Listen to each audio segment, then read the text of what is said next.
دايما الديزاينرز بيقولوا ان البساطة هي سر النجاح، بس في عالم الرموز البساطة هي افضل قناع للاختباء. شوف مثلا شركة ستاربكس او غيرها، الديزاينر هيقول لك ان ده توازن بصري، لكن بقى لو رجعت لتاريخ الرموز بتلاقي دايما ان المثلث هو رمز السيطرة، والدايرة هي رمز الابدية لجماعات معينة. ليه دايما شركات التكنولوجيا الكبيرة مهووسة برمز العين او الدوائر اللي شبه عين حورس؟ هل ده مثلا ديزاين ترند، ولا دي بصمة، ولا دي بقى بصمة الجهة اللي بيمولوها؟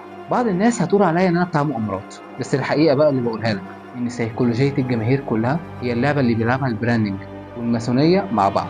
هنا الماسونية بتعتمد على الرمزية، والبراندنج بيعتمد على الارتباط الذهني. يعني مثلا لما بنشوف رمز معين بنشوفه آلاف المرات في الشارع، مثلا على تليفونك، في لبسك، عقلك بيتعود عليه وبيعتبره امان. وده بقى بالظبط اللي الرموز السريه عايزه توصله، تواجد في كل مكان من غير ما حد يحس. يعني مثلا نبص على الجولدن ريشيو، ديزاينرز كتير بيقدسوها، بس هي اصلا سر من اسرار العماره القديمه اللي كانت حاكره على البني ادمين الاحرار. هل احنا مثلا كديزاينرز هنستخدمها عشان نطلع شغل حلو، ولا عشان نربط الانسان بنظام هندسي كوني وهم بقى اللي محددين؟